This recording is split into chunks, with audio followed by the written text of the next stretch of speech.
Eh, voy a abrir, primero ahora comparto pantalla, voy a abrir el ejemplo y vamos a profundizar esa parte. O sea, nos vamos a ubicar, porque en el ejemplo no dice cómo se obtienen los resultados, así que bueno, eso es lo que vamos a ver hoy.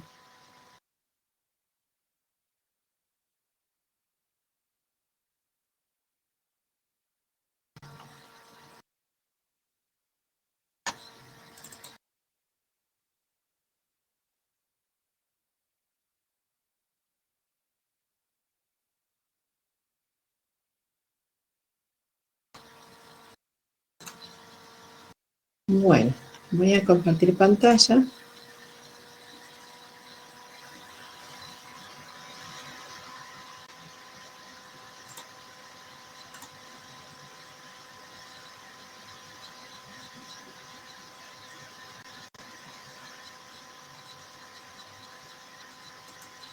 Y otra cosa, ¿ustedes miraron algo del ejemplo de la teoría? Donde aparece un lado en diagonal.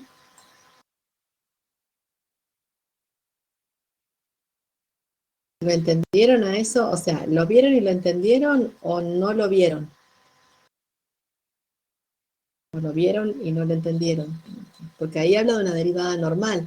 Ustedes hasta ahora vieron derivadas con respecto de X y con respecto de Y, pero no, ahí habla de una derivada normal. No sé si lo han visto, ese ejemplo.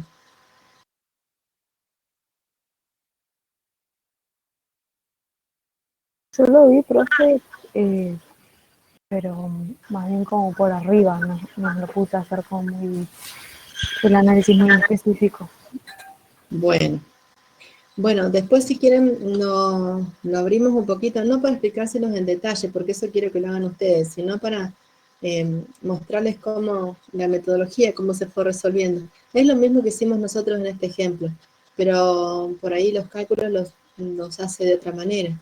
Y bueno, podríamos abrir como para presentárselos, y lo que quiero es que ustedes lo miren y ustedes se encuentren con las dificultades y bueno, y después pregunten en base a lo que ustedes vieron.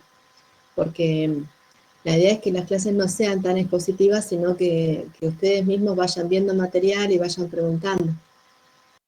Así que lo que vamos a hacer hoy es cerrar el ejemplo que estaba dado y podemos presentar el otro de la teoría. Pero después ustedes van a tener que mirarlo y en base a las dudas que tengan, vamos viéndolas en clase. Bueno, el ejemplo que vimos nosotros fue en la clase pasada, era uno que se resolvía con elementos triangulares. Entonces este era el dominio con estas condiciones de contorno. Habíamos nombrado a las caras de este dominio como gamma 1, 2, 3, para una cuestión de simplicidad nada más. Y bueno, hemos llegado a esta expresión de KRM, de FL, y esto ya lo habíamos visto, cómo armarlo, cómo ensamblarlo, y lo que quedaba pendiente era armar esta parte, los términos remanentes, ¿no? Entonces lo que eran condiciones Dirichlet quedan ahí para cuando se arme el sistema completo, y ahí vemos seguro que van a haber nodos para los cuales vamos a tener el resultado. Entonces eso nos va a reducir el sistema. Pero digamos que no aporta nada a ninguno de los nodos, solamente reduce el sistema nada más. Los términos que van a hacer aportes en los nodos son lo que tenemos arriba, que tienen que ver con derivadas, ¿no? En este caso, en estos dos últimos casos son derivadas exactas. Estamos trabajando con derivadas exactas, y en los dos primeros son derivadas aproximadas que no tienen un valor, ¿sí? Si esto va a aportar, alguno de estos nos va a aportar estos nodos según las caras sobre las cuales están definidas estas integrales, y nada más, ¿sí? Recordemos que nosotros el recorrido de las caras los hacemos en sentido antihorario. Así que eso va a definir cuál es el extremo inferior y superior de cada integral. ¿Sí? Bien, entonces, como les decía, estos términos que contienen una derivada aproximada de la cual no tenemos un valor, sino que va a generar un aporte en nodos donde en este caso y es igual a 0 y igual a 1, y acá para x igual a 1, y este x igual a 0, y para algún x constante, acá, un y constante acá. Bueno, esto va a aportar algunos nodos, esto que tenemos acá genérico, y nada más. Y en los demás nodos el aporte es 0. ¿Sí? Entonces esto se hace más adelante, esto es más fácil, no hay ensamble ni nada, directamente se trabaja con un vector que contiene respecto a todos los nodos del sistema, y solamente ponemos el aporte los que son distintos de 0, que son estos que están acá en rojo, ¿no? Entonces estos que están en rojo, fíjense, esta integral aporta, bueno, es para la integral definida desde i igual a 0 hasta i igual a 1, y en realidad, a ver, vamos a abrir el dominio, de ver las condiciones ahí, porque tiene, eso está definido donde hay condiciones de Dirichlet.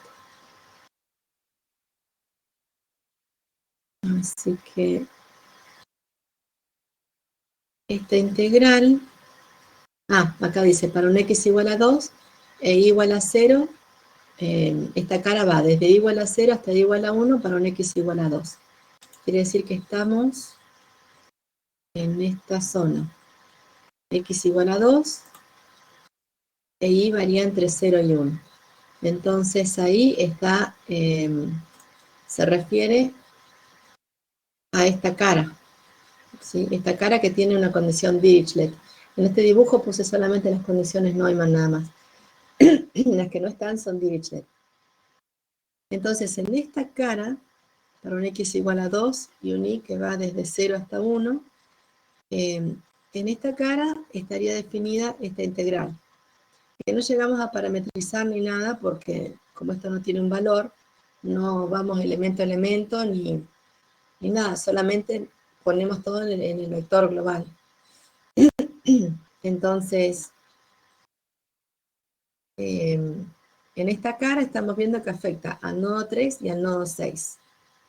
Quiere decir que esto se lo tenemos que adjudicar, tenemos que hacer el aporte al nodo 3, que es este, y el nodo 6, que es este que tenemos acá. ¿Sí? Si nosotros miramos este vector, se refiere a N1, N2, N3, N4, N5, N6, N7 y N8.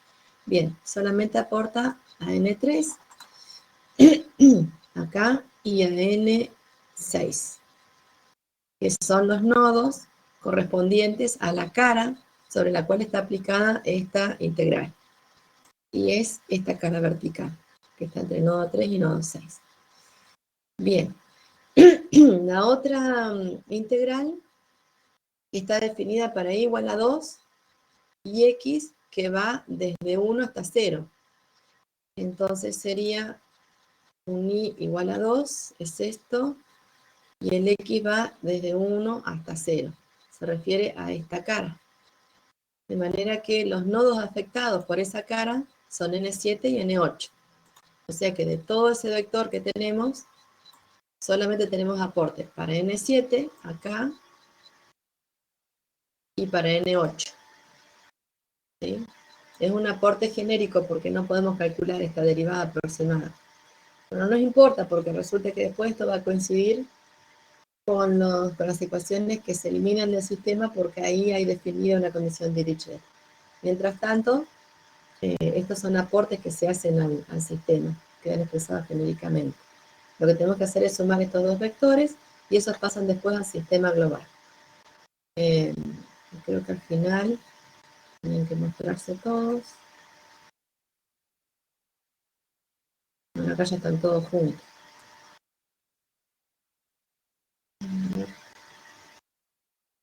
Bueno, acá están todos sumados, ya están sumados todos los que vienen de Neumann, más estos 4. Pero estos son los aportes que vienen, este que tengo acá, el otro que está acá, este que está acá, son los aportes que vienen de esas dos integrales.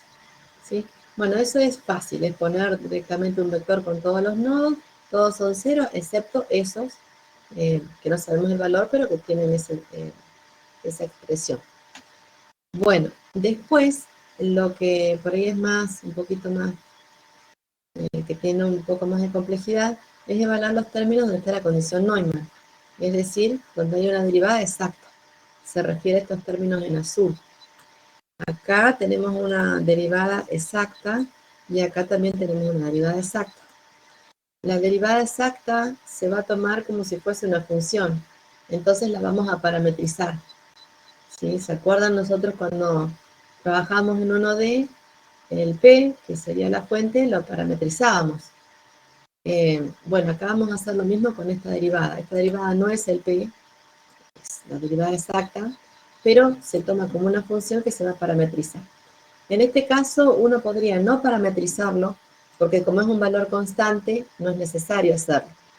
Pero se va a hacer igual para que se consideren todos los casos. O sea que nos serviría parametrizar igual, nos sirve en el caso de que esto sea una constante, y también en el caso de que esto sea una función, porque puede ocurrir que la derivada definida en una cara no sea un valor constante, sino una función de algo. En ese caso tendría más sentido parametrizarlo. En este caso nosotros pensemos que es una función que es una constante. No es necesario parametrizarla, pero lo vamos a hacer para que vean cómo sería el tratamiento en general y que sirva para todos los casos, sea función o sea una constante, sea variable o una constante. Bueno, vamos a trabajar con estos dos términos. Estamos ahí y vamos a arrancar con el primero. Este que está acá, nosotros acá vemos que el que varía, en este caso, en este que tenemos acá, el que varía es el X. Vamos a empezar con este término. El que varía es el X. Y el Y se mantiene constante. Quiere decir que esto está afectando a caras que son horizontales. ¿Sí? Entonces, en este caso es una cara que es horizontal. Una cara donde Y vale 0 y el X está entre 0 y 2. En definitiva, estaría afectando a esta cara, la que está en rojo, donde Y vale 0 y el X está entre 0 y 2. Allí tenemos una derivada con respecto de Y igual a 3. Esa es la condición Neumann para esa cara, para aplicar esta derivada se aplica en todo esto que está seleccionado en rojo, que en realidad son dos caras, una que va desde 0 hasta 1 y la otra que va desde 1 hasta 2. ¿Sí? Porque ahora para ver los aportes Neumann vamos a ir cara por cara. En realidad esto está afectando a dos elementos. Afecta el elemento 4 y el elemento 6. ¿Sí? Y si uno separa, por ejemplo, en esta cara, en la cara que va desde 0 hasta 1, donde está esta derivada, que se aplica esa derivada, y uno piensa en las funciones de forma con las que está trabajando en el elemento 4, dice, bueno, ¿qué tengo? Tengo un triángulo que es un plano en forma de triángulo, que es la función de forma n4, que va a tener una altura de 1 en n4 y 0 en los demás nodos. Otra función de forma, que será L2, o N2, que tiene una altura de 1 en N2 y 0 en los otros dos. Y otra función de forma, que es N1 o L1, que tiene de altura 1 en el nodo N1 y 0 en los demás.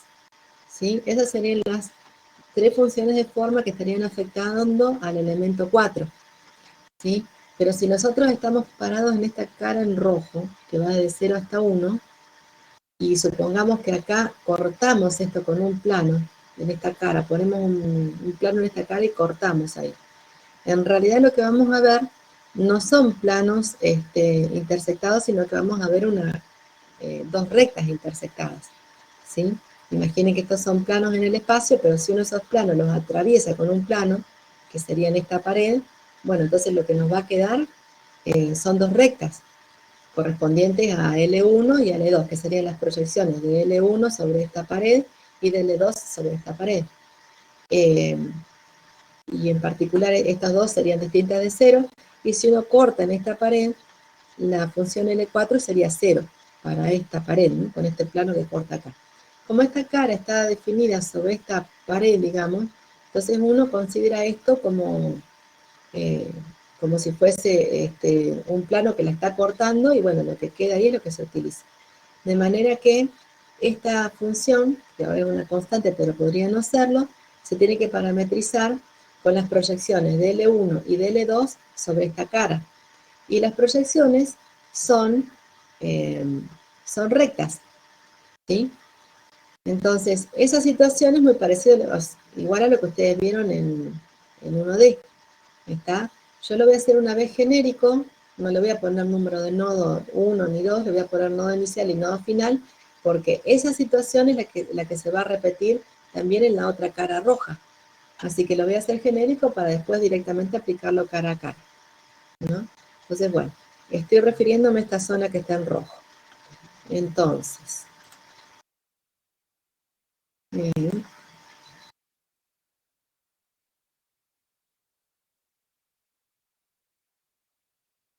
bien. Esta es la integral con la que vamos a trabajar.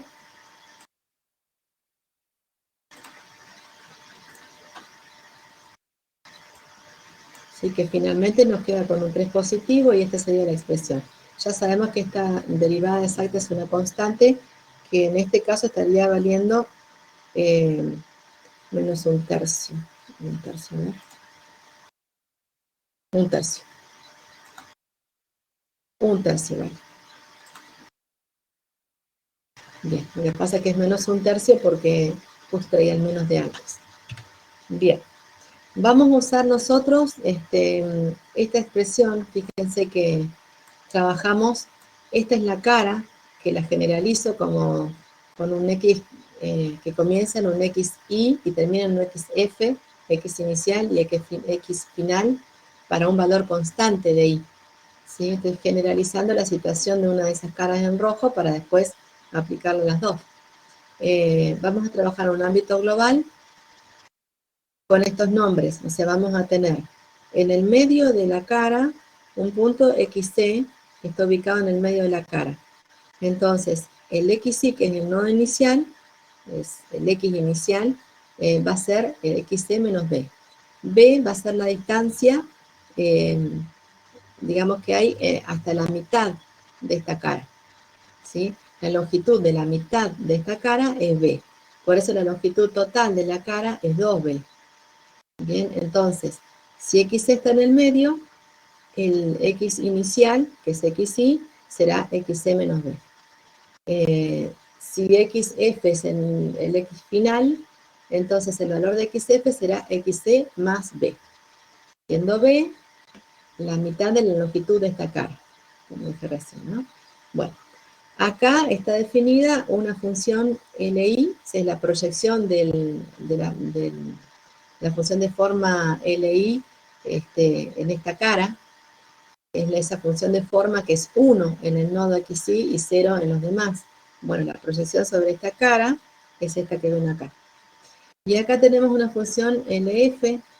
Esta función LF en realidad es una función de forma, que es un plano en forma de triángulo, que es 1 en XF, tiene una altura de 1 en XF y 0 en los demás. Pero esto es la proyección de ese plano en esta cara, ¿no? Bueno, entonces esto es lo que está afectando a esta cara que es correspondiente a un elemento. Entonces, vamos a hacer exactamente lo mismo que hicimos en 1D por una cuestión de simplicidad de cuentas nada más.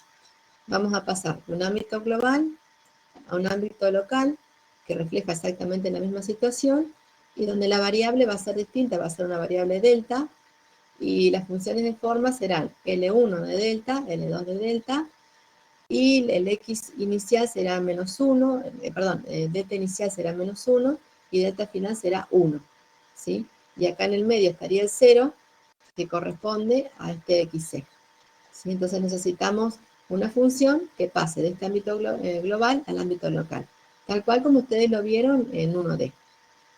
Bien, entonces en este caso la transformación tiene que cumplir ¿qué? La función x en menos 1, x en menos 1, que tenemos acá, bueno, en este caso sería la función al revés, no como está la flecha acá. Estamos pasando, estoy mirando esto acá y sería la función para poder pasar del ámbito local al ámbito global.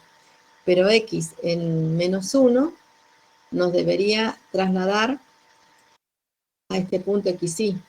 Quiere decir que nos debe trasladar a xy menos b. Y x, la función x en este punto 1 del ámbito local nos tiene que trasladar a este punto xf, es decir, a xc más b. Bueno, entonces, con ese sistema de ecuaciones, despejando coeficientes y demás, nos queda que la función x de delta sería igual a b por delta más xc.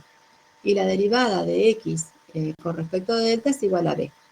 Y esto es lo que vamos a usar nosotros para reemplazar en nuestro integral parametrizando. Entonces eso lo vamos a hacer ahora. Yo voy a abrir con el Paint esto para hacer eso que le dije.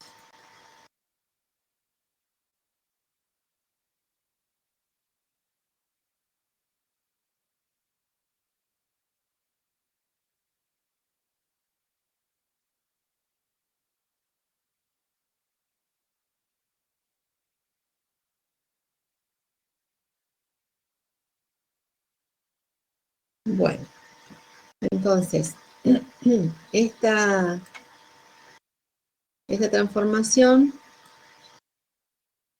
también nos lleva a tener funciones de forma, como las que habíamos visto en 1D. Trabajando con esta transformación, nosotros vamos a llegar a obtener una función LI, que es la que está en el ámbito, global.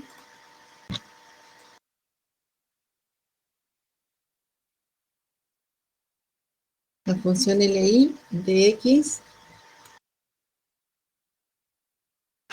que es esta que están viendo acá arriba, que viene en bajada. Bueno, es muy parecido a lo que ustedes ven en 1D. En realidad va a ser una recta con esta ecuación. Es XC más B.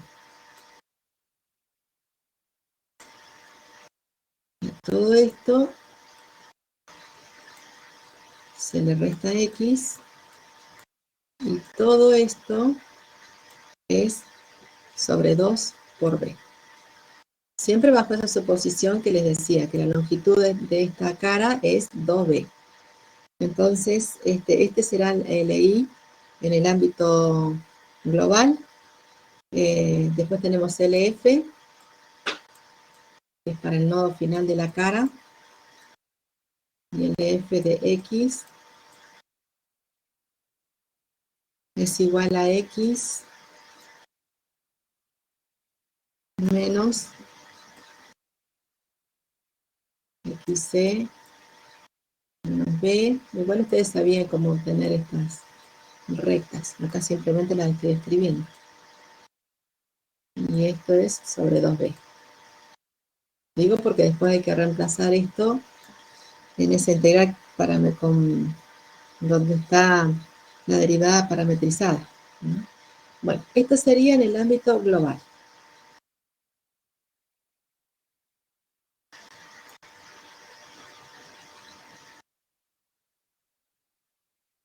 Estas dos están definidas en el ámbito global.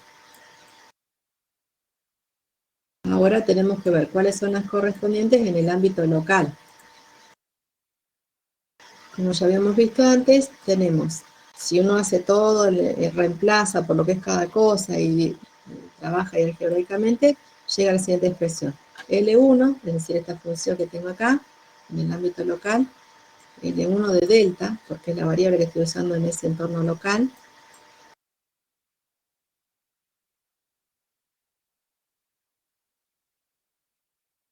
L1 de delta será 1 menos delta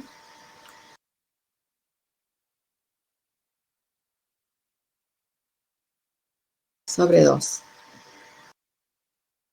Y L2 de delta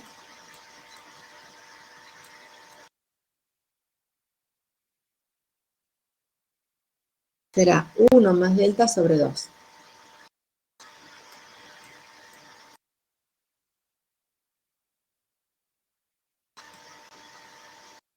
Y esto está en el ámbito local. Y es con lo que vamos a trabajar. O sea, con estas funciones son las que vamos a trabajar. Bueno, entonces, recordemos que nosotros teníamos esta, a ver si me encuentro, esta integral, y vamos a trabajar con esta integral que tenemos acá, ¿sí? Lo que vamos a hacer es parametrizarla. Entonces, a ver, ¿cómo lo llevo?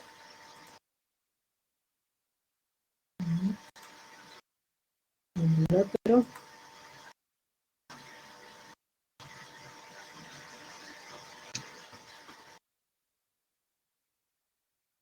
Esto es para esta integral que tenemos acá.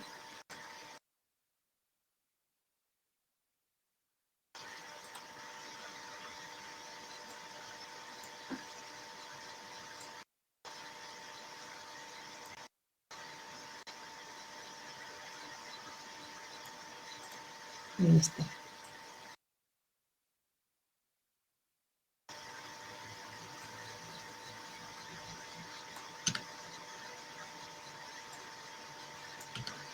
Bueno, esa es la integral que tenemos que resolver, pero nosotros vamos a parametrizar esta derivada, que en este caso es constante, pero podría no ser. No ser lo que sirva para todos los casos. Bueno, entonces, voy a abstraerme del x igual a 3 y el x igual a 2, porque lo voy a hacer para una cara genérica, así después lo aplico en las dos caras. Le aplico lo mismo en las dos caras. Entonces, esa integral la voy a aplicar para una cara que va a ir desde el nodo xy hasta el nodo xf, x inicial y x final, y tiene aquí la función de forma L sub L, y ahora esta derivada la vamos a parametrizar. Entonces, en lugar de ser simplemente la derivada exacta con respecto de y, va a ser la derivada exacta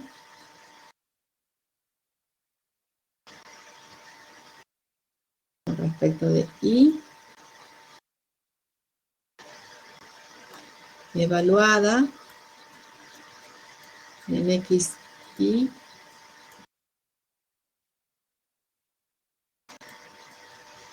sub i. O sea, sería para el nodo inicial, ¿no? X y sub i serían las coordenadas del nodo inicial de la cara.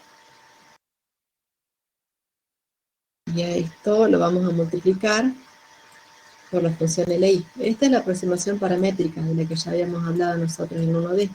De hecho, este es exactamente igual a lo que hacemos en 1D. Bueno, eso por un lado, y acá tenemos que sumarle esto mismo, pero aplicado al nodo final.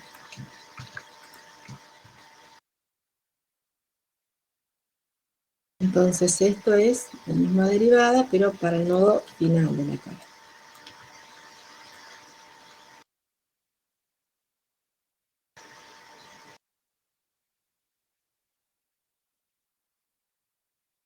Entonces x final, acá, y final,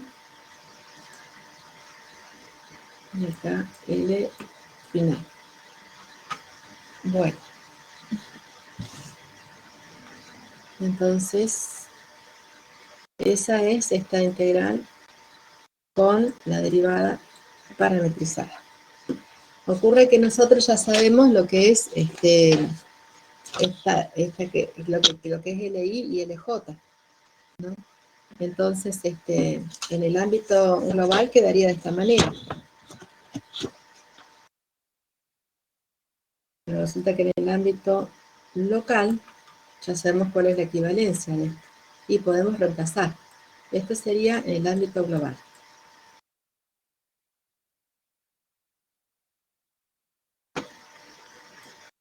Bien.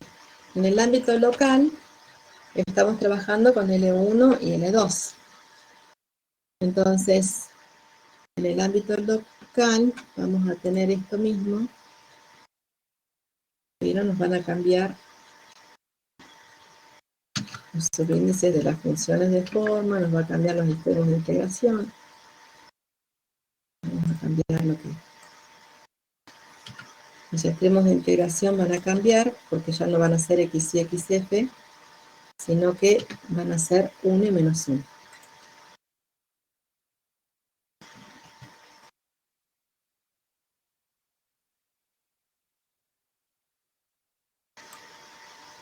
Perdón, va desde menos 1 a 1. Los nombré al revés. De menos 1 a 1. El L sub, este es el sub L genérico, pero acá será la derivada en x y, y sub i, que es el nodo inicial, pero aquí, en lugar de estar multiplicada por L sub i, en función de x, como estamos en el ámbito local, esto va a ser multiplicado por L1, que es la función correspondiente en el ámbito local, y esta está en función de delta.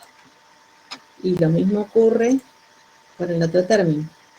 Esto es un valor constante, así que eso no se toca.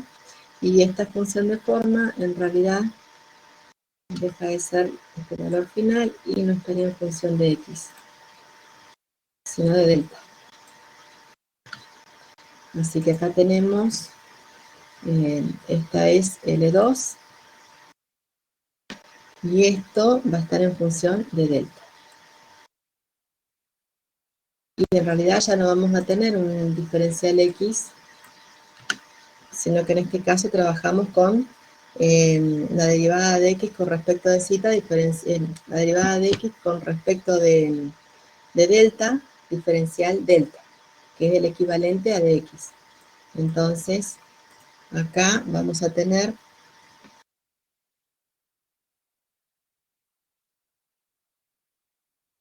dx de zeta de zeta. Pero resulta que nosotros ya habíamos visto cuánto valía esto. Cuando miramos esa transformación que hemos propuesto, vimos que dx de delta es igual a b. Entonces ya sabemos que esto que tenemos acá en realidad vale b. Y esto es lo que vamos a utilizar para trabajar en el ámbito local.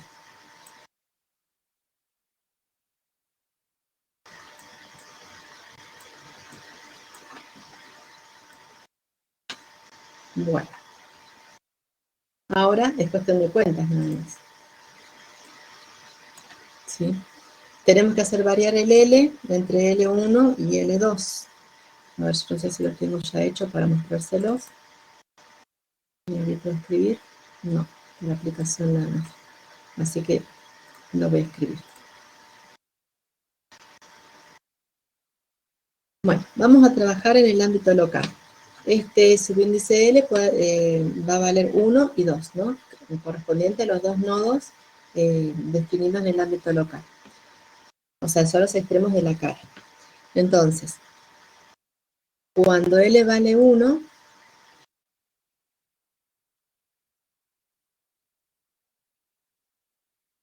nosotros tenemos esta misma expresión,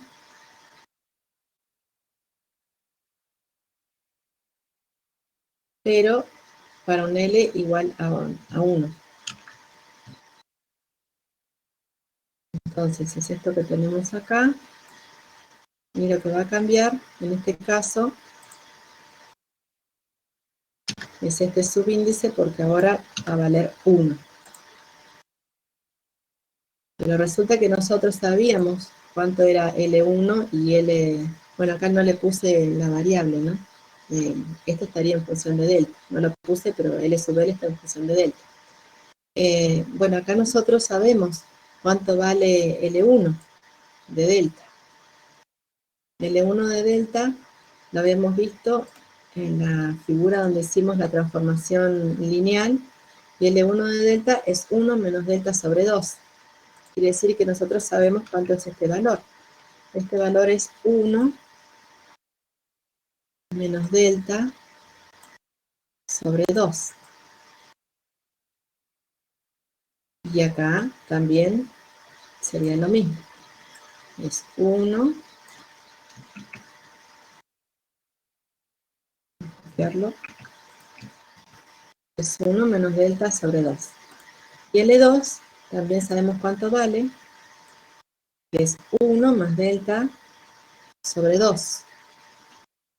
Entonces, vamos a reemplazar por eso. Bueno, y acá, ya para simplificar, no voy a seguir escribiendo todo esto, sino que solamente voy a dejar el B. Ya sabemos lo que está representando el B.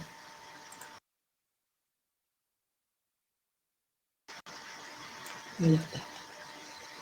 Bueno, entonces todo esto es dato, porque, o sea, lo que tenemos que hacer es poner estas funciones, reemplazarlas, estas funciones, después integrar, ¿no? Y también ya sabemos cuánto vale la derivada exacta en cada uno de estos lugares, ¿sí? Porque nosotros sabemos que esta derivada en el nodo inicial va a valer 1/3.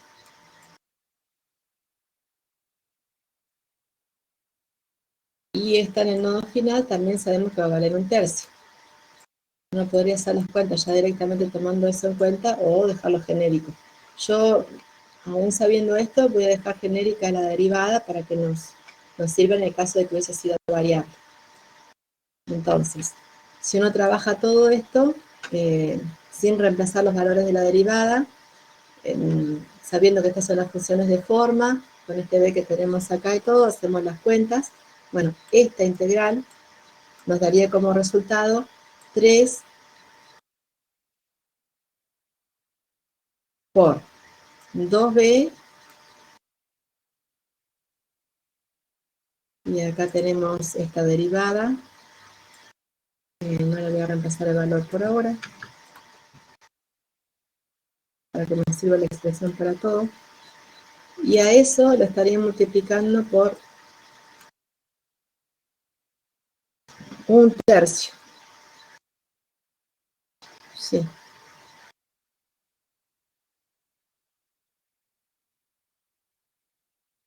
Que viene de simplificar cosas en el camino, no reemplazar el valor de la derivada ahí. Más lo mismo, pero con el xf.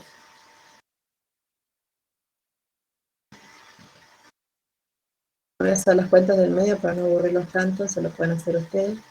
Y acá es 2b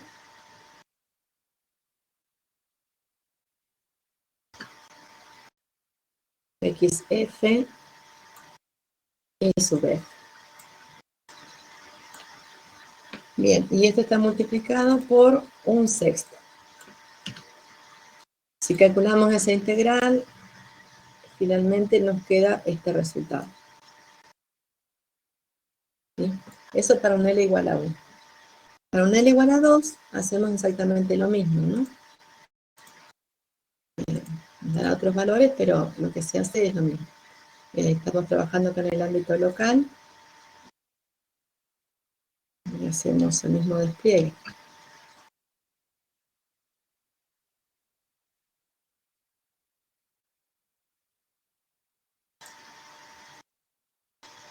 Si trabajamos acá con L igual a 2,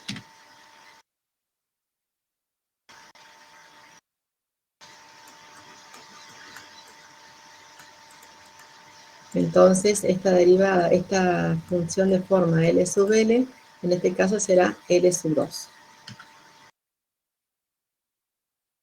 Estas quedan como están, y esta función que tenemos acá sería L sub 2.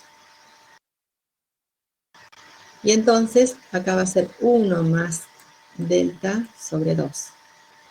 Y lo demás queda como estaba, por eso no va a cambiar, ¿sí? Entonces, si uno hace las cuentas con esto hasta el final, va a llegar a esta expresión. Es 3 por 2b por esta derivada, pero acá me va a quedar invertido. Esto me va a quedar por 1/6. Y esto en el nodo final me va a quedar por 1/3.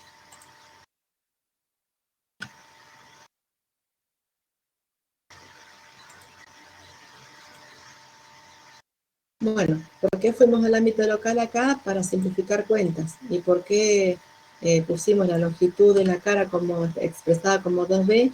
También para simplificar cuentas.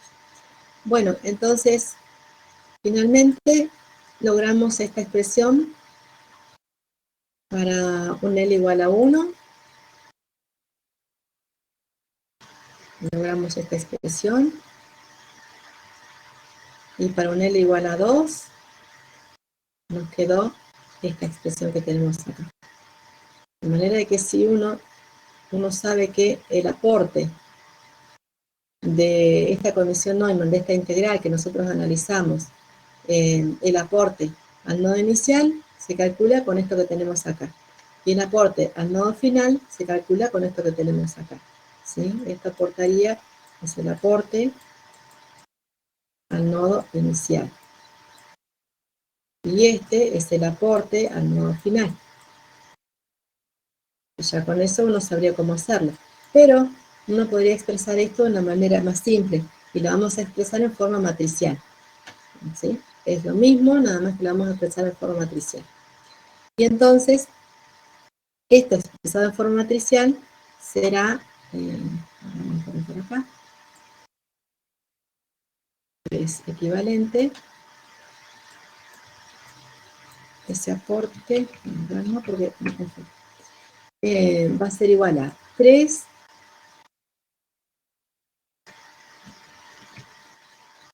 por 2b,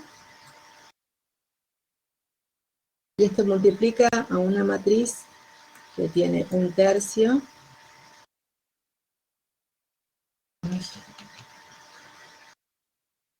un sexto,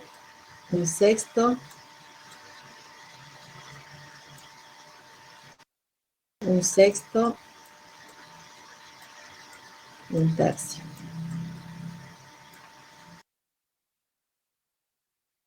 Es solamente expresar eso mismo en forma matricial. Bueno, y esto estaría multiplicando un vectorcito que tiene las derivadas, ¿no? Las derivadas de la derivada del nodo inicial, calculada en el nodo inicial, que es esta,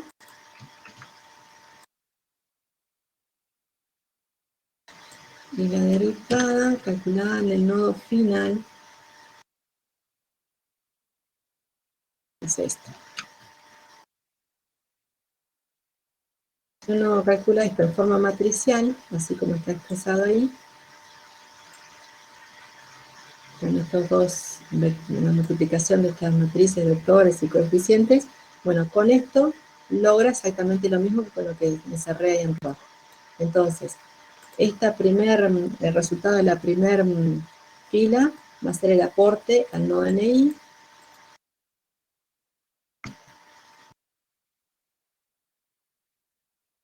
y el aporte de la segunda fila es para el nodo final. ¿Sí? Bueno, no sé si habrá dudas. Bien.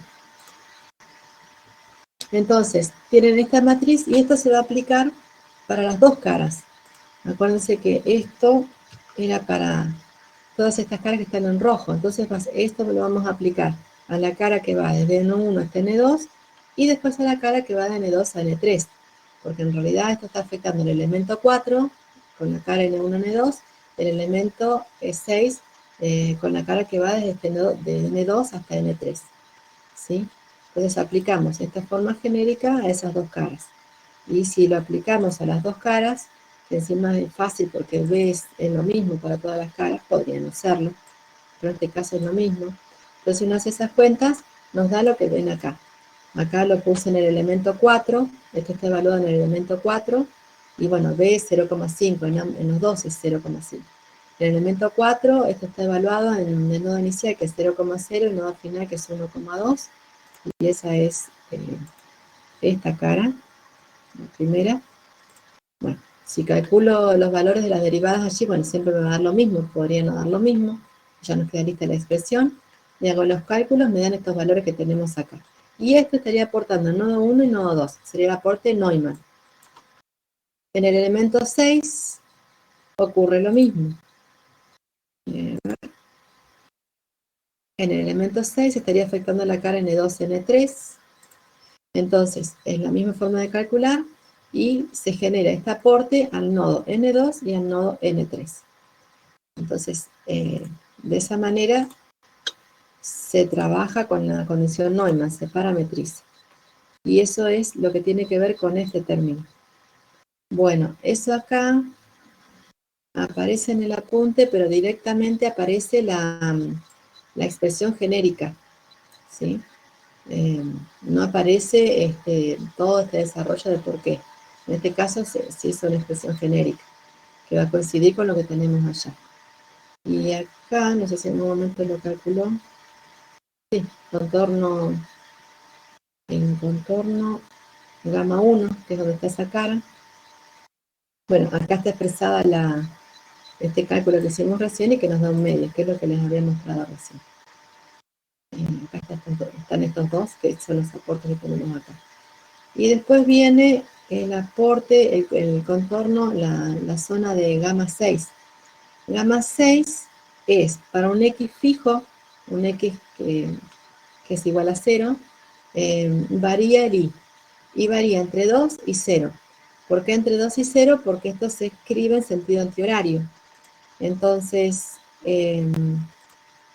esto es, dijimos, para un X igual a 0. Sí. Entonces estaríamos en esta cara azul, en las dos caras azules, donde el X es 0 y el Y varía entre 2 y 0. Sería esta cara azul, ¿no? Por supuesto vamos a analizar genéricamente y después lo vamos a aplicar a la cara que va desde el nodo 7 al nodo 4, correspondiente al elemento 2, y después lo mismo a la cara que va desde el nodo 4 hasta el nodo 1, que corresponden al elemento 4. ¿no? Bueno, ¿cómo sería eso? Exactamente de la misma manera que hicimos lo otro. No lo voy a hacer para no perder tanto tiempo en eso, pero la expresión sería la siguiente. Esta es la integral que queremos calcular y la derivada allí vale 1. Fíjense que si miramos acá, la derivada acá vale 1. Esto va, la integral correcta definida va de 2 a 0 porque es en sentido antihorario. Pero esto en realidad es equivalente a... Acá yo creo que hay un signo que se me ha escapado. Me parece que este es negativo. Me parece que este valor es negativo. Ah, no, está bien. Es negativo porque lo hace negativo esto nada más. Bueno, entonces, ¿qué pasa? Esto está correctamente definido, pero por una cuestión de cuenta nada más algebraica, esto es exactamente igual a la misma integral con los extremos invertidos y cambiando de signo. Entonces se expresa esto mismo como la integral que va desde 0 hasta 2 de esto, pero con el signo cambiado. Y vamos a trabajar con esto que tenemos acá, con esta segunda parte, esta integral que va desde 0 hasta 2 y que es positiva. No es correcto que uno defina las caras en un sentido que no es sentido antihorario, pero lo que pasa es que esto es una simplificación en cuanto a cuentas de esta integral, es equivalente. Así que bueno, vamos a trabajarlo de esa manera. ¿Cuál es la idea? La misma de antes. Acá esta cara es vertical, va a haber el que varía es el Y, ¿sí? El X es constante. Tenemos un valor en el medio de esta cara, que es I sub C, y la longitud de toda esta cara completa es 2 por H. De manera que el nodo inicial, acá estará en IC menos H, y el nodo final en IC más H. Como siempre, tenemos las funciones de forma, que ya saben que son proyecciones de esos triángulos en esta pared. Tenemos el F de I, acá, y acá el I de I. ¿Sí? El nodo inicial está abajo, el nodo final está arriba. Vamos a un ámbito local con menos 1, 1, la misma idea de siempre, con N1 de delta, N2 de delta, la misma transformación, bueno, todo igual, nada más que esta longitud es 2H en lugar de 2B. Teniendo en cuenta todo esto, estas serían las funciones de forma, que lo que vemos es que, bueno, es como antes, nada más que acá, bueno, acá hay un error porque no tendría que ser B, sino tendría que ser H. Yo me equivoco acá y en lugar de B debería ser H. Pero el resto es todo igual. Bien, entonces es la misma idea, y con esa misma idea se calcula este término. Fíjense que acá es el otro término azul, este. Lo que hacemos acá, como dije, es invertir los extremos de integración y cambiar el signo. Entonces esto va a hacer que, haciendo exactamente lo mismo, lleguemos a esta expresión que es positiva, cuando en realidad la integral inicial era negativa, pero acá porque invertimos los extremos. Y fíjense que cuando va cara por cara, acá trabajando, aquí estaríamos en la cara que va desde 1 hasta 2, o sea que este análisis de acá es para N4 y N7. Estaríamos en esta cara. Si uno observa y ve los vectorcitos de los cuales hace aporte, diría, bueno, ese vectorcito con los aportes tendría que tener N7 arriba y N4 abajo, porque esto va en sentido antihorario. Pero resulta que acá tiene N4 y N7, al revés. ¿Pero por qué están invertidos? Porque yo invertí los extremos de la integral. Si no los hubiese invertido, bueno, tendría que aparecer en sentido antihorario. Por eso no los van a ver en sentido antihorario. Pero lo correcto es que estén. Y esto también es correcto. Lo que pasa es que esto surge de haber dado vuelta a los extremos de la integral. Es para que cuando los vean que no están en sentido antihorario, sepan por qué. En realidad sí están en sentido antihorario, pero con la otra integral, cuando uno cambia los extremos de integración y cambia el signo, bueno, me cambia también el orden de estos nodos. Lo mismo pasó acá con esta cara, es el mismo análisis, y ya tenemos todos los aportes a todos los nodos. Entonces, bueno, arma un solo vector acá, que es el vector Neumann, con todos los aportes a todos los nodos del sistema, que me daría este resultado, y después a este le suma aquellas componentes de ese vector genérico global que les había dicho al comienzo, y finalmente todo eso sería los términos, la suma de todos los términos remanentes, ¿no? Por eso que cuando se arma el sistema, nos queda K por phi igual a menos F, pasamos el vector menos F, todo esto viene del dominio, todo esto que tenemos acá viene del dominio, y esto que es la suma de todos los términos remanentes, pasa para el otro lado de la igualdad negativo, ¿sí? Y ahí tiene la suma de todo. Y, como nosotros vimos, hay nodos donde la condición es una condición Dirichlet, ¿sí? Vamos a ver cuáles son.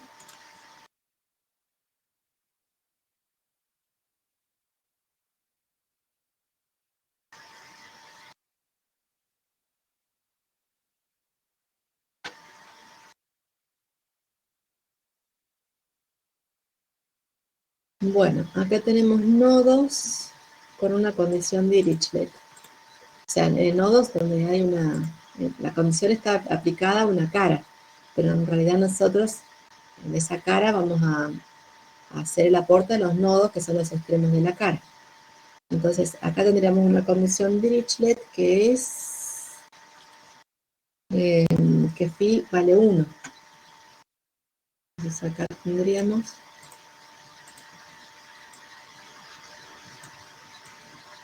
phi vale 1. Y esa condición está definida sobre toda esta cara. En realidad, pero en particular en el sistema, nosotros estamos nombrando los nodos afectados.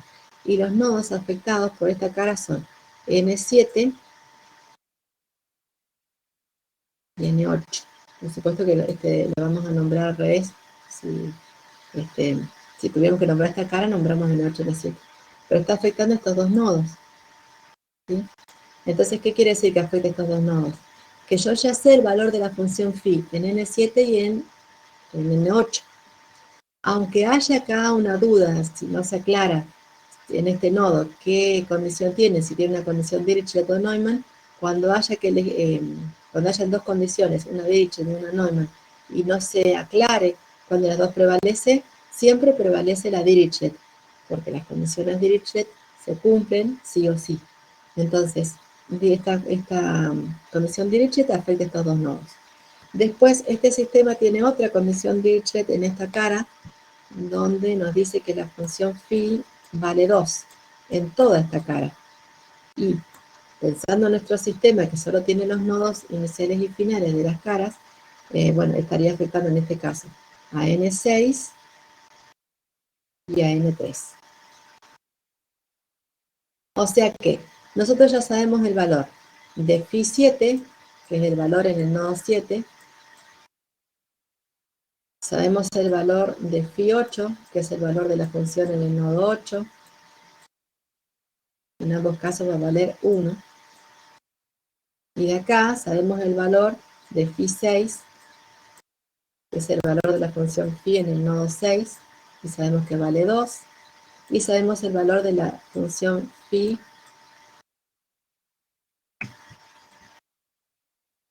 en 3, y sabemos que vale 2. Entonces ya hay 4 incógnitas que son conocidas. Es esto que tenemos acá. Y cuando se eliminen esas incógnitas, recordemos que, por ejemplo, acá Pi3 es una de las incógnitas conocidas. Bueno, toda esta tercera columna está multiplicando a Pi3. ¿Sí? Esta tercera columna, en realidad, todos estos valores multiplican a Pi3, que ya es un valor conocido. Entonces, lo que se hace es multiplicar esta columna por Pi3 y pasarla para el otro lado de la igualdad. Y lo mismo vamos a hacer con phi 6, phi 7 y phi 8. Multiplicamos por el valor correspondiente y pasamos para el otro lado de igualdad. Entonces, eso es lo que son estos términos que tenemos acá.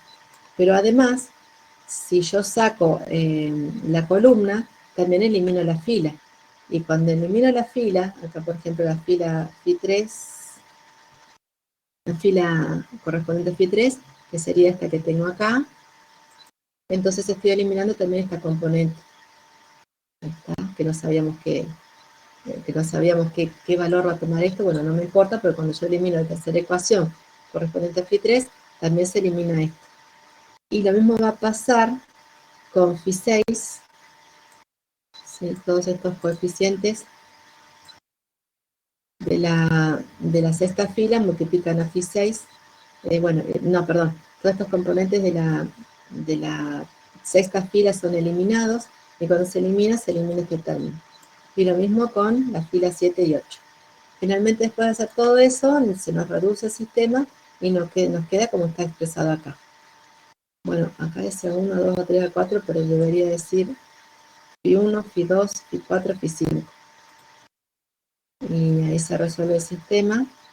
Y bueno, al resolver el sistema, esta es la solución para todos los que son datos y los que no. Bueno, y después acá se resolvió el sistema con Quickfill y dio algo similar, que está hecho con los métodos que nosotros vimos y con elementos así bastante grandes, ¿no? Bien, no sé si queda alguna duda sobre este de parametrizar el vector, parametrizar la derivada. Digamos que lo que había quedado era profundizar más en por qué, cómo conseguíamos estos aportes.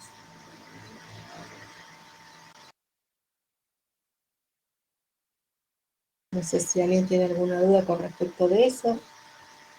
O se entendió muy bien o no se entendió nada, no sé. Y si nadie tiene ninguna duda, entonces, bueno, solamente vamos a presentar el ejercicio de la teoría y eso lo tendrán que ver ustedes. Bueno, asumo que no hay dudas. No, yo todavía no, profe. Tengo que repasar todavía bastante. Bueno, porque es extenso todo este tema. Sí, se me está haciendo pesada esta semana, pero por ahora no tengo ninguna duda. Bueno, les muestro entonces el ejemplo de la teoría. No lo voy a explicar yo, Profe, sino que... Sí, disculpe, le hago una consulta, sí. capaz que es re sonso lo que voy a preguntar. No, Si está bien. la condición de Dirichlet estuviera en un contorno o borde como el que da el ejemplo de que tenemos en la teoría. Ujú. Tenemos un plano inclinado en la teoría, en el ejemplo es un trapecio, en el extremo Sí. superior. Eh, ¿Pasaría algo o habría que parametrizar algo? si la condición Dirichlet estuviera en el extremo No, superior. no, la función Dirichlet no se parametriza porque en realidad ese término es igual a 0. No importa si está inclinado o no, ese término es 0 porque es la diferencia entre la aproximada y la real, te va a dar 0. En definitiva, por más que esté inclinado, el término Dirichlet correspondiente a esa cara, o sea, los dos correspondientes a esa cara van a tener esta expresión que ves acá. Claro. ¿Sí? No importa acá si está inclinado o no, si se parametriza o no te va a afectar en nada. Sí te va a afectar la derivada, porque ahí la vas a tener que parametrizar, vas a tener que trabajar con la normal en X, la normal en Y, y ahí sí vas a tener que ver el ángulo, vas a tener que calcular. Podemos obviar el ángulo también. Pero lo que es Dirichlet, no. Vos te fijas a qué nodo afecta y a qué nodos afecta, porque parece una cara, y nada más. Se trabaja como hasta ahora. No hay diferencia. Buenísimo, profe. Muchas gracias. De nada. Bueno, el ejemplo de la teoría.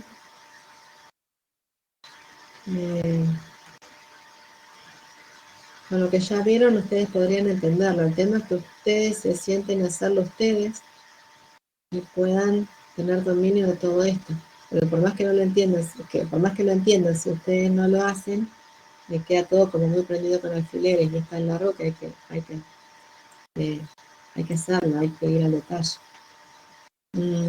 Bueno, entonces este es el dominio que se presenta en la teoría, y acá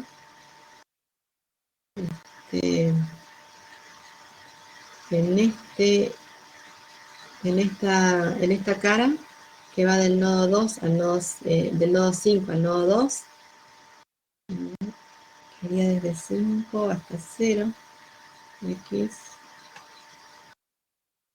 a ver cuál es esta, X que va de 5 a 0, y el Y que está entre 2 y 3, es esta cara, que está así en diagonal.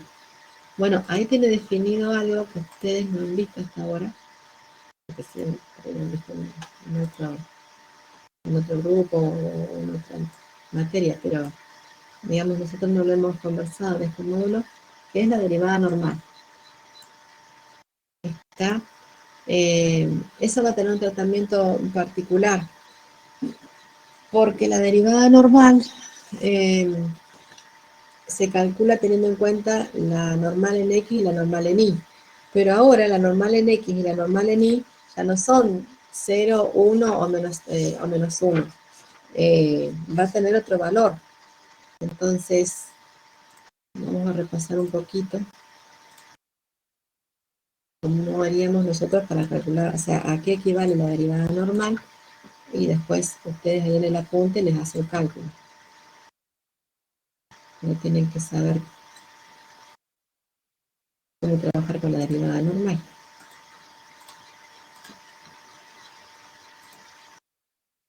Bueno,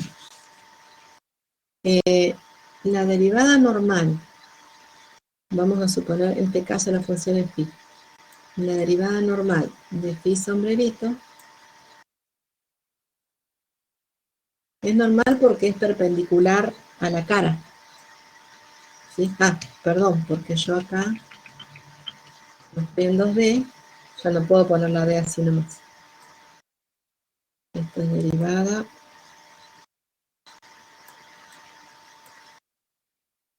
Este sombrerito. También debería haber hecho lo mismo en la otra cara, pero como la cara esa finalmente termina siendo 1D, por eso lo dejé de esa manera. Y esta es la derivada normal. Bueno, esto es igual a la derivada de phi sombrerito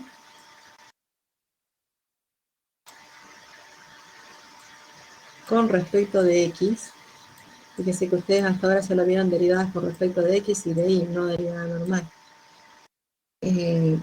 Derivada con respecto de x, y esto es por la normal, el componente normal en X. Más la derivada de phi sombrerito con respecto de y por la normal en y. El tema es que hasta ahora ustedes vieron siempre nx o ni que van a ser 0, 1, menos 1 y listo.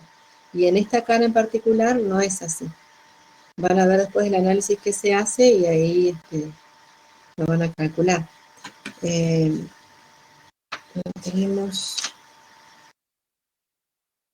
Sí. A ver, vamos a mirar lo que están haciendo acá, lo que se hace en esta punta y se lo voy a explicar. Pero todo responde a esto, ¿sí? Esto no va a ser 0 ni 1, hay que desarrollar.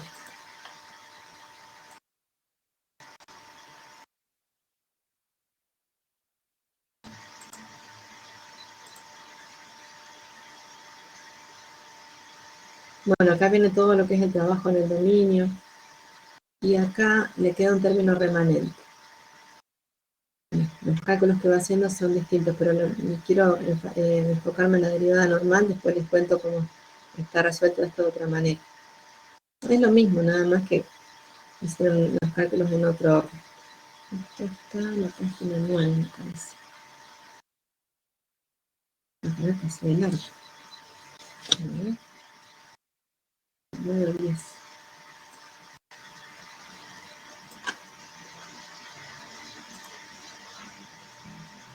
Los comento más o menos y después ustedes lo miran bien en detalle. Ah, lo que pasa es que hay la punta. 9, 10 a partir de esto.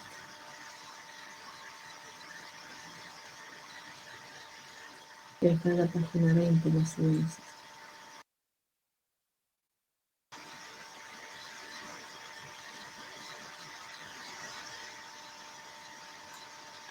Acá. Sí, acá está. No, esto no tiene más. Es una cara que define. Sí, acá está. Bueno, este análisis que se engama 4 segmentos que une los nodos, nodo 5 y nodo 4. Bueno, ese es el análisis correspondiente a la cara esa en diagonal que vieron. Va del nodo 5 al nodo 2. Bueno, lo que hace es toma las coordenadas de esos dos puntos, N2 y de N5, las coordenadas de cada punto, bueno, los resta y obtiene una diferencia que digamos que sería lo mismo, nada más que trasladado al origen. Ustedes lo conocen de otras materias. Después normaliza estas coordenadas. ¿Por qué? Porque la idea es que la norma tenga una longitud 1 para simplificar cuentas. Siempre trabajamos con la longitud 1. Entonces, para eso normaliza, para que siga teniendo una longitud 1. Y teniendo una longitud 1, estas son los valores de la norma. Y tenemos acá la norma con respecto de X, la norma en X, y la norma en Y. ¿Sí? Entonces, estos serían los valores. Por lo tanto, cuando uno habla de la derivada de que DY es igual a nx por d gamma, que para nosotros siempre esto iba a ser 1 menos 1, 0, bueno, ahora no. Acá nx vale este valor. Entonces se reemplaza por ese valor. Y lo mismo con el y, ¿no? El dx va a ser igual a ni por d gamma, y cuando hablen de ni ya no va a ser 1 menos 1, 0, sino que va a ser este valor. Y esa va a ser una pequeña diferencia para esto. En realidad esto estaría afectando a este término, que tiene la derivada normal. Acá explica lo que es la derivada normal, y acá reemplaza por los valores de las normas, en x y en y. ¿No? Entonces, esa integral que contiene una sola derivada normal, en realidad se va a desdoblar en dos, porque la integral de esta suma va a ser la suma de estas integrales. Entonces, más adelante lo van a ver desdoblado en dos, pasa al ámbito local en algún momento, bueno, y después aparece eso acá con esta suma, y después eso lo desdobla en dos integrales, ¿no? Que tienen que ver con eso, de que la derivada normal en realidad es la suma de esos dos términos. Bueno, y el resto es lo que ustedes ya conocen. Eso es algo diferente acá. Y otra cosa diferente es que en este caso se hace el planteo de residuos, todos los pasos que hicimos nosotros, pero se hace el planteo de residuos y después de hacer el planteo de residuos dice, bueno, los términos remanentes son estos que tengo acá, ¿sí? De los cuales, donde están las condiciones de Dirichlet, no me importa porque yo sé que esto lo voy a aplicar al final en el sistema para reducir el sistema, porque vamos a calcular, ay, perdón, no me equivoqué. Este término Dirichlet y este término Dirichlet son dos que no vamos a tomar mucho en cuenta porque finalmente aparecen al final cuando nosotros sabemos el valor de alguna de las incógnitas, y entonces de eso ya nos reduce el sistema y nos indica qué columna, qué fila cancelar. Pero digamos que no afecta, no necesitamos ir calculando lo que es en cada uno de los elementos, porque esta diferencia en realidad es cero. Como la condición de Dirichlet debe cumplirse, entonces la aproximada menos la exacta debe ser cero. Son ceros, lo que pasa es que, bueno, esto después nos reduce el sistema. Quedan los demás. En todos lados aparecen acá como datos derivadas normales, que siempre la derivada normal va a tener esta forma. Lo que pasa es que nosotros en las otras caras que son verticales y horizontales, una va a ser 1 o menos 1 y la otra será 0.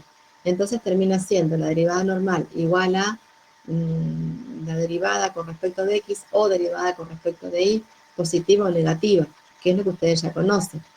La única diferencia es en esa cara que está en diagonal. Así que bueno. Bueno, pero como sea, acá se expresan los términos remanentes todos juntos. Hace todo el trabajo, el planteo de residuos. Y finalmente les queda esta expresión. Acá las sumatorias las va sacando porque usa una notación que no necesitamos escribir la sumatoria. Bueno, nos aparece, estos son los que componen la suma de todos los términos remanentes, y lo que hace es, para cada cara, calcula cuánto valen todos los términos que componen esto que es R, ¿sí? Nosotros tomábamos uno de estos y nos fijábamos que cuánto valía esto para cada una de las caras. Acá se hace al revés, se toma todo junto y se evalúa para cada cara todo junto. Eso es lo que van a ver acá, pero son cuentas, es una forma de resolver en otro orden, lo que estamos haciendo es lo mismo. Así que bueno, esto ya estaría bien. Eso es lo único nuevo que pueda aparecer, que es la derivada normal. Y lo demás ya lo conocen, es cuestión de que lo miren en detalle. Así que como es positivo, ya fue más que suficiente, es mucho, ahora tienen que verlo ustedes y empezar a encontrarse con las dificultades o con lo que no entiendan o a fijar cosas, porque como esto es muy extenso, por más que uno entienda todo cuando se está diciendo, bueno, hasta que uno no lo hace, no se da cuenta de lo que puede generar dudas. Así que bueno, en lo que es expositivo hasta acá llegamos y nos quedamos para las dudas que tengan. O si quieren, pueden ir mirando ahora los dos ejercicios o mirando los cuestionarios o lo que quieran y bueno, y van preguntando a medida que se encuentran con alguna dificultad. Yo por hoy ya no voy a exponer más nada.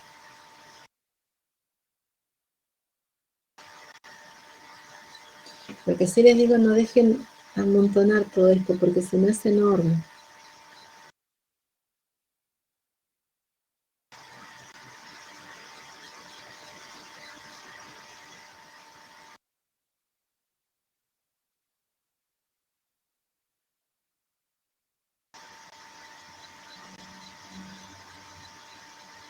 Así que bueno, nos quedamos acá hasta las 9.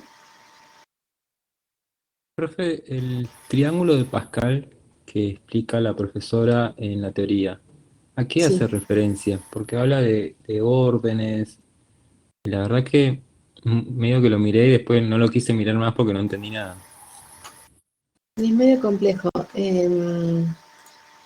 Pero esa pregunta es mejor que se la hagas a la profe de teoría. Pero en Ah, realidad el orden tiene que ver con las funciones de forma que estás utilizando. Nosotros usamos funciones de forma de orden 1 porque son líneas nada más. Pero podríamos haber usado de orden 2. Y entonces, ¿cómo contemplamos las funciones de forma utilizando eso?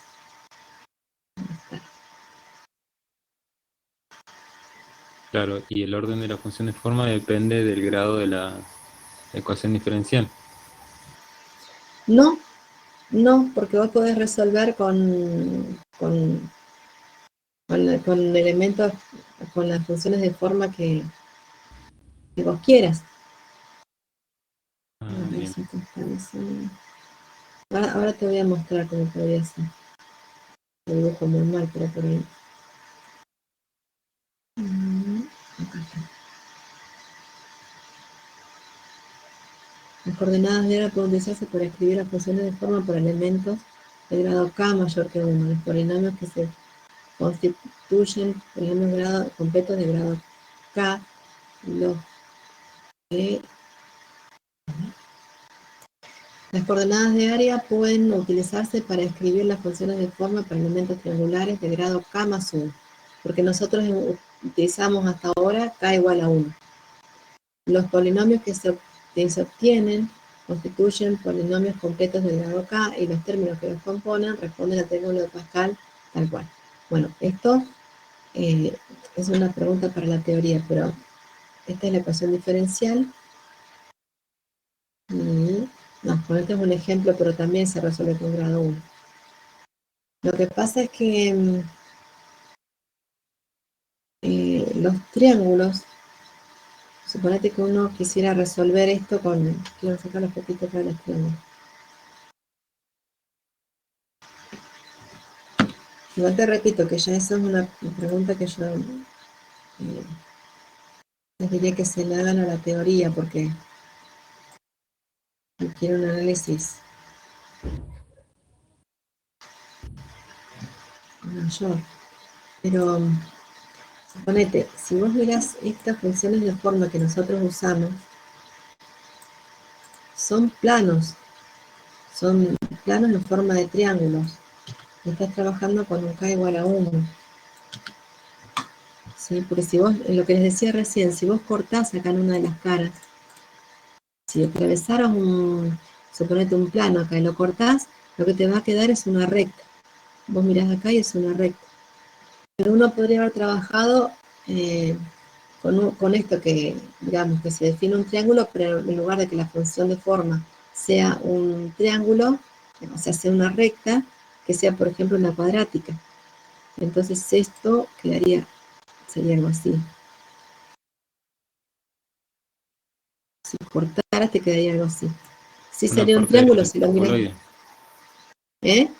Una parte del paraboloide. Claro, Viéndola. o sea, si vos lo mirás de arriba, o sea, mirás la proyección, es un triángulo.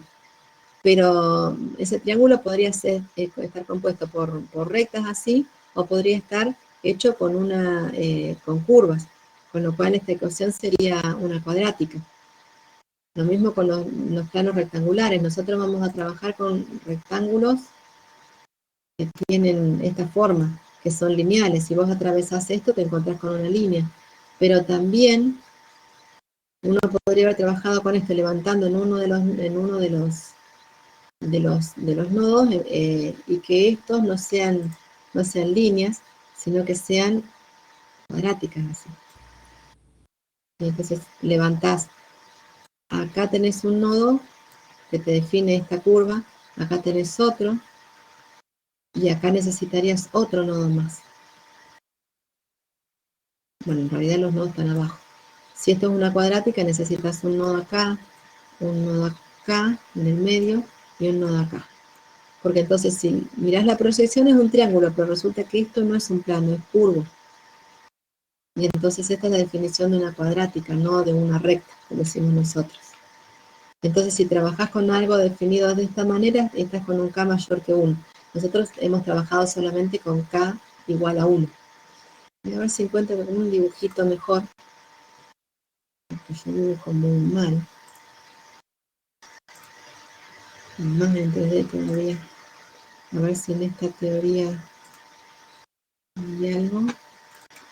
Hay algún dibujito que ilustre esto.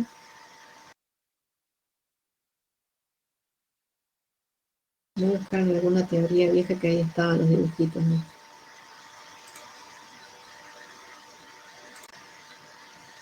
Inclusive en 1D ustedes han trabajado con líneas, pero no necesariamente tienen que ser líneas, pueden ser cuadráticas también. Lo que quiero ver acá es el gráfico. Esta vez. Acá es el 1.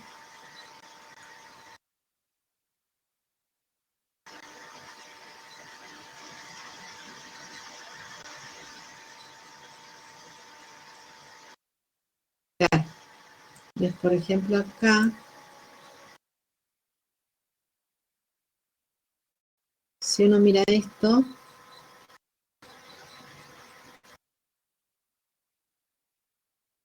esto es para rectángulos, ¿no? Pero bueno, ya sabemos más o menos cuál es la forma de esos elementos.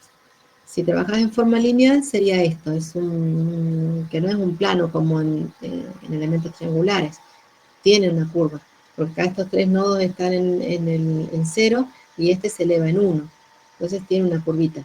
Pero todavía vos podés definir cada una de estas caras con 2 nodos y nada más, porque si lo miras acá y cortás este plano en el medio, bueno, esto es una recta. Entonces, si cortás así este plano, lo atravesás con otro, vos mirás en la intersección y es una recta. En cambio, vos podrías trabajar con un rectángulo también, que desde abajo la proyección es un rectángulo, pero que tenga esta forma, ¿sí? Entonces ya necesitas un nodo en el medio, porque acá cuando vos lo atravesás con un plano que lo cortás, lo que vos ves es una cuadrática, como se ve acá, ¿sí? Entonces, en este caso trabajas con un K igual a 1 y acá con K igual a 2. Si ven la proyección es el mismo elemento, pero se trabaja con distintas funciones que van armando cada uno de estos lados, ¿no? Igual incluso en 1D. En 1D ustedes trabajaron solamente con rectas, pero existen elementos existen funciones de forma que se trabajan con cuadráticas también. O sea, funciones de forma cuadráticas también. Nada más que no se han utilizado por una cuestión de simplicidad, pero también existen. Y bueno, y en la forma de definir las funciones de forma para un K mayor que 1, para eso se utilizan los triángulos de Pascal. Pero para ahondar más en ese concepto, yo les diría que pregunten a la teoría. Buenísimo, profe, muchas gracias. Nada.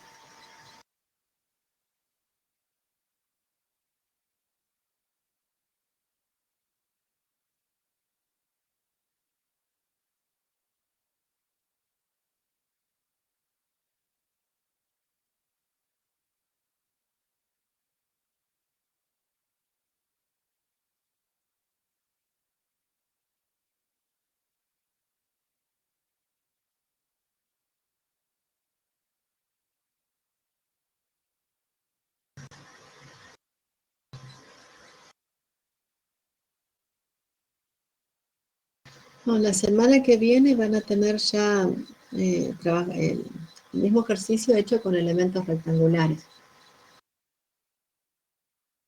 El planteo de residuos sigue siendo el mismo, por eso nosotros separamos lo que es el de residuos y la obtención de KLM, FL y R del resto, porque el planteo de residuos para elementos rectangulares va a ser el mismo. O sea, cuando ustedes vean elementos rectangulares la semana que viene, este apunte, que es el primero,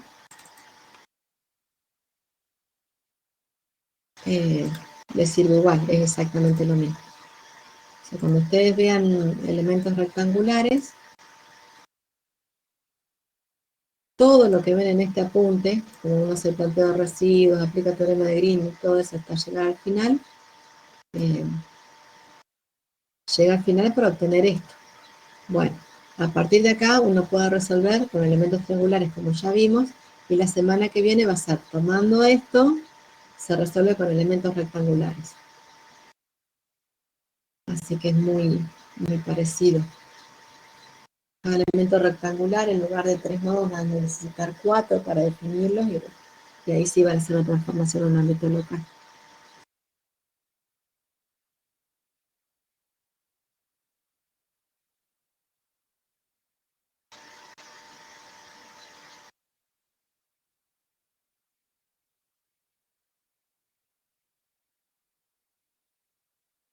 Ah, les iba a comentar,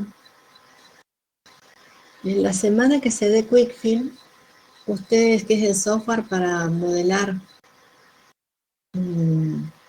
estas ecuaciones que a su vez representan algún sistema físico, es un software similar a lo que vieron que hizo Alejo. Con otro software, lo que hizo él fue modelar un problema, le puso los nodos, aplicó condiciones de contorno, armó una geometría, armó el mallado, pero en realidad el mallado lo arman esos software solos. Bueno, todo eso que vieron en esa clase, lo van a hacer ustedes en Quickfield. Y en esa, o sea, hay un video que hicieron Cristian y Eric, nuestros ayudantes alumnos, y bueno, ahí ellos explican el uso del software, van a tener que verlo, y después en nuestra clase lo que vamos a hacer es desarrollar un ejemplo de principio a fin. Ustedes tienen que desarrollarlo, y después de la clase nos van preguntando las dudas que tengan, y cuando terminen al final ya tiene que estar terminado. Y quien lo termine se va a tomar asistencia, o sea, vamos a anotar a los que estuvieron presentes, porque quienes lo terminen tienen algunos, que lo terminen completo, ¿no? Van a tener algunos puntitos extras para el parcial. No muchos, pero digamos que si están ahí para definir o no, con eso ya les ayudaría. Eso los que estén y comiencen y terminen ese ejercicio. Los que no lo hagan, bueno, nada, no se les suma nada. Pero es importante que estén en esa clase, que vean el desarrollo o sea, cómo modelar y en realidad qué estamos resolviendo con este tema.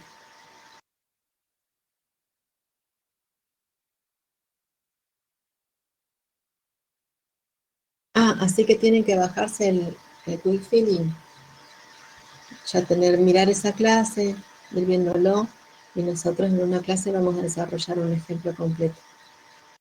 O sea, en realidad lo van a hacer ustedes, podemos ir ayudándolos, pero lo tienen que hacer ustedes. ¿Pero este va a ser la semana que viene o la otra? La otra, porque la semana que viene está programada para elementos rectangulares. Y la otra sería para Quickfield. Y después tienen el parcial. Porque creo que esa semana tienen 2 clases. Una va a ser para Quickfield y la otra es para repaso. La repaso sería, podemos hacer una clase de repaso si quieren, pero tiene más sentido en una clase donde ustedes pregunten las dudas que tengan, porque ya está con el parcial ahí nomás.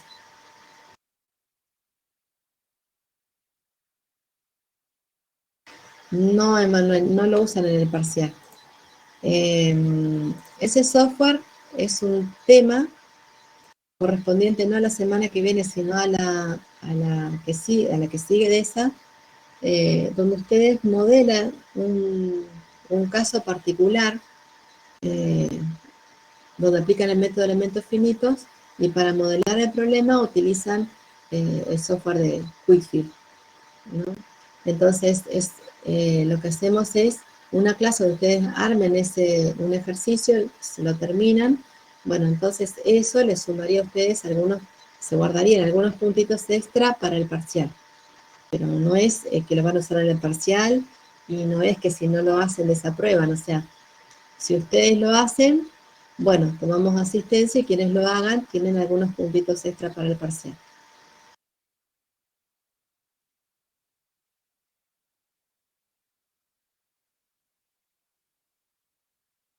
De nada.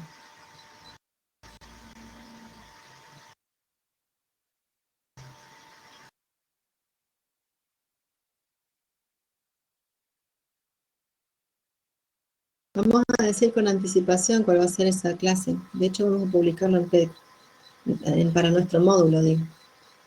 Porque yo casi que les diría que dejaría, vamos a ver si dejamos la clase del martes o del jueves para Quickfit. Yo creo que sería mejor la del martes para Quickfit porque el jueves es cuando entra la desesperación porque están más cerca del parcial.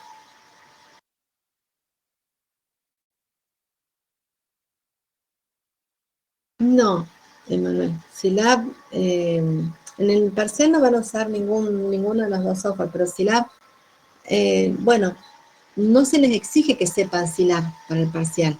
Lo que pasa es que por ahí vas a necesitar calcular integrales. Viste que tiene muchas cuentas esto. Necesitas calcular integrales, necesitas resolver un sistema y vos no vas a tener tiempo a hacer eso a mano. De hecho, ahora, si ustedes quieren hacer estas cuentas a mano, pueden estar, no sé, tardes enteras y se equivocan en un valor y no les sirve nada. Entonces, tienen que estar usando algún software para que calcule eso. Y ese mismo software lo tienen que usar en el parcial, porque por eso necesitan hacer cuentas de ese tipo, no van a tener tiempo de poderse hacerlas a mano. Entonces, sea Silab, o sea MATLAB, o sea lo que ustedes utilicen para calcular integrales, para resolver sistemas, para todas las cuentas que se generan con todos estos temas, y bueno, van a tener que tenerlos preparados en el parcial porque si tienen que hacer alguna cuenta, tienen poco tiempo, entonces se la tienen que delegar a un software. Pero no se pide que sepan los conceptos de Silab en este parcial, en el que sigue sí. De hecho, tienen después un laboratorio que es de programación, pero para la segunda parte.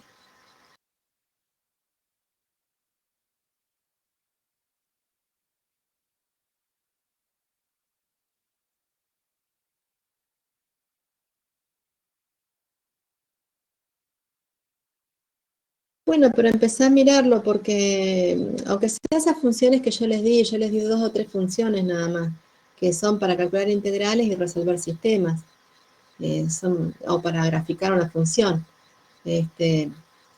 Yo les aconsejaría que utilicen Silab, ¿por qué? Porque en la segunda parte van a tener que programar en Silab.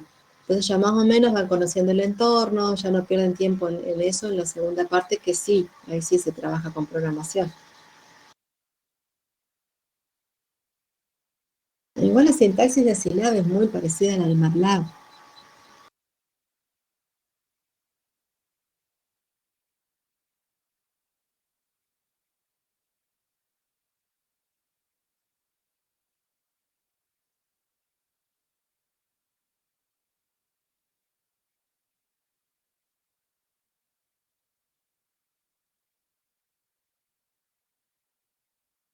Sí, creo que surgió un poco por ahí. Lo que pasa es que MATLAB no es un software libre.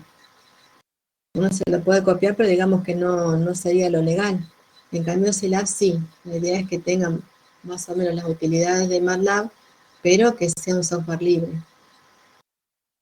Esa fue la idea de Silab.